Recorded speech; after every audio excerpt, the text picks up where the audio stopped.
ಈಗ ಸ್ಪಷ್ಟನೆ ಕೊಡಿ ಅನ್ನುವಂಥ ನಿಟ್ಟಿನಲ್ಲಿ ಕೇಳೋದಕ್ಕೂ ಒಂದು ರೀತಿ ನೀತಿ ಇರುತ್ತಲ್ವಾ? ಆಯ್ತು, ಈಗ ಬೇರೆ ಯಾವ ವಿಚಾರಗಳು ಹಂಗಾರೆ ಎಲ್ಲ ವಿಷಯಗಳು ಗೌಣ ಆಗೋಗ್ಬಿಡ್ತಾ ಇದೊಂದು ವಿಷಯಕ್ಕೆ. ಇಡೀ ದೇಶದ ಜನತೆಯ ಸಮಸ್ಯೆಗಳು ಅಥವಾ ಮತ್ತೊಂದು ಮಗದೊಂದು ಇದ್ಯಾವುದೂ ಕೂಡ ಲೆಕ್ಕಕ್ಕೆ ಬರೋದಿಲ್ವಾ? ಈಗ ಇದಕ್ಕೆ ನಿಮಗೆ ಒಂದು ಸಿಂಪಲ್ ಎಕ್ಸಾಂಪಲ್ ಕೊಡ್ತೇನೆ. ಇದುವರೆಗೆ ಲೋಕಸಭೆಯಲ್ಲಿ ಎಷ್ಟೆಲ್ಲ ನಡೀತು, ಆದರೆ ಟಿವಿ ಮಾಧ್ಯಮಗಳು ಯಾವುದನ್ನು ಮಾತ್ರ ಹೈಲೈಟ್ ಮಾಡಿ ತೋರಿಸಿದ್ರು. ಅವ ಸ್ಮೋಕ್ ಬಾಂಬ್ ಹಾಕಿದ್ದನ್ನೇ ಎಲ್ಲಾ ಚಾನೆಲ್ಗಳು that is what is the meaning of it. ದೇಶದ ಎಲ್ಲಾ ಜನರು ನೋಡಿದ್ದಾರೆ, ಒಬ್ರು ಬಿಟ್ಟದಂಗೆ. ಈಗ ಲೋಕಸಭೆಯಲ್ಲಿ ನಡೆಯೋ ಯಾವುದೇ ಕೆಲಸ ಕಾರ್ಯಗಳನ್ನ ಎಲ್ಲರೂ ಅಬ್ಸರ್ವ್ ಮಾಡಲ್ಲ. ಈ ಮ್ಯಾಟ್ರನ್ನ ಪ್ರತಿಯೊಬ್ಬ ಪ್ರಜೆನೂ ನೋಡಿದ್ದಾರೆ. ಅಲ್ಲ, ಆಯ್ತು, ಇದು ನೋಡಿದ್ಮೇಲೆ ಇದಕ್ಕೆ ದೇಶದ ಪ್ರಧಾನಮಂತ್ರಿಗಳು ಒಬ್ರು ಮುಖ್ಯಸ್ಥರಾಯ್ತಾರೆ ಅಥವಾ ಗೃಹ ಮಂತ್ರಿಗಳು ಮುಖ್ಯಸ್ಥರಾಯ್ತಾರೆ.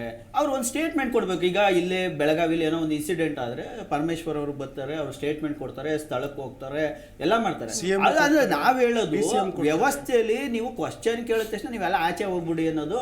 ಏನು ಇವರು ಈಗ ಇವ್ರು ಸ್ವಂತ ದುಡ್ಡಲ್ಲಿ ಲೋಕಸಭೆ ಕಟ್ಕೊಂಡಿಲ್ಲ, ಅದನ್ನೇನಾದ್ರು ಬಿಜೆಪಿ ಸಭೆ ಅಂತ ಏನಾದ್ರು ಬದಲಾಯಿಸ್ಕೊಂಡಿಲ್ಲ. ಇವರು ಇವತ್ತು ಇವ್ರು ಕೂತಿರ್ಬೋದು, ನಾಳೆ ಇನ್ನೊಬ್ರು ಕೂತ್ಕೋತಾರೆ ಆ ಜಾಗದಲ್ಲಿ. ಬಟ್ ಆ ಜಾಗದಲ್ಲಿ ಏನಿದೆ, ಅವರು ಒಬ್ಬ ಗೃಹ ಸಚಿವರಾದ ಮೇಲೆ ಜನರಿಗೆ ಆನ್ಸರ್ ಮಾಡಬೇಕು. ಇವಾಗ ಎಲ್ಲೋ ಒಂದು ದಾಳಿ ನಡೆಯುತ್ತೆ, ಏನು ಚೀಫ್ಗಳು ಬಿಡ್ತಾರೆ, ಆರ್ಮಿ ಚೀಫ್ಗಳನ್ನ ಸ್ಟೇಟ್ಮೆಂಟ್ ಕೊಡಿ ಅಂತ. ಯಾರು ಬರ್ತಾರೆ? ಜನಪ್ರತಿನಿಧಿ ಬರ್ತಾರೆ. ಇಲ್ಲಿ ಹಿಂಗಾಯ್ತು ಅಂತ ಅವ್ರು ಸ್ಟೇಟ್ಮೆಂಟ್ ಕೊಡ್ಬೇಕಾಗತ್ತೆ. ಸೊ ಇಲ್ಲಿ ವ್ಯವಸ್ಥೆಯಲ್ಲಿ ಇಲ್ಲಿ ಲೋಪದೋಷ ಆದ್ಮೇಲೆ, ಇಲ್ಲಿ ಇಷ್ಟೆಲ್ಲ ಇದಾದ್ಮೇಲೆ ಒಂದೇ ಒಂದು ಸ್ಟೇಟ್ಮೆಂಟ್ ಕೊಡೋದಕ್ಕೆ ಯಾಕೆ ಎದುರ್ಕೋತಾ ಇದ್ದಾರೆ? ಇದು ವೆರಿ ಇಂಪಾರ್ಟೆಂಟ್ ಫ್ಯಾಕ್ಟರ್. ಇಲ್ಲಿ ಅವರು ಕೊಟ್ಟುಬಿಟ್ರೆ ಏನ್ ತಪ್ಪಾಗುತ್ತೆ? ಕೊಟ್ಟಾದ್ಮೇಲೆ ಏನ್ ಕಾನ್ಸಿಕ್ವೆನ್ಸ್ ಆಗುತ್ತೆ? ನಾವ್ ಹೇಳ್ತಾ ಇರೋದು ಒಂದು ಸ್ಟೇಟ್ಮೆಂಟ್ ಕೊಡಿ, ಇವತ್ತಾದ್ರೂ ಕೊಡಿ. ಈಗ್ಲೂ ಕೊಡ್ತಾ ಇಲ್ಲ. ಇವತ್ತು ಬೇರೆ ಯಾವ್ದಾವ್ದೋ ಮ್ಯಾಟರ್ಗೆ ಡೈವರ್ಟ್ ಆಗ್ತಾವ್ರೆ ಇವರು. ಆಕ್ಚುಯಲ್ ಫ್ಯಾಕ್ಟ್ ಬಿಟ್ಬಿಟ್ಟು ಹೊರಟೋಗ್ತಾರೆ. ಈಗ ಇದು ಇವತ್ತಿಂದ ನಡೀತಾ ಇಲ್ಲ, ಇವ್ರು ಬಂದಾಗಿಂದ. ಇವಾಗ ಒಬ್ಬ ಅಮೆರಿಕಾದಿಂದ ಟ್ರಂಪ್ ಈ ದೇಶಕ್ಕೆ ಬರ್ತಾರೆ. ಈ ದೇಶಕ್ಕೆ ಬಂದ್ಬಿಟ್ಟು ಅವ್ರ ದೇಶಕ್ಕೆ ವಾಪಸ್ ಹೋಗಿ ಏರ್ಪೋರ್ಟ್ ಅಲ್ಲಿ ಅವ್ರು ಇಳಿತಿದ್ದಂಗೆ, ಡಿಫೆನ್ಸ್ ಏರ್ಪೋರ್ಟ್ ಅಲ್ಲಿ ಅಲ್ಲಿ 100 ಜನ ಪತ್ರಕರ್ತರು ಕ್ವಶನ್ ಮಾಡ್ತಾರೆ. ನೀವ್ ಯಾಕೆ ಹೋಗಿದ್ರಿ ಆ ದೇಶಕ್ಕೆ?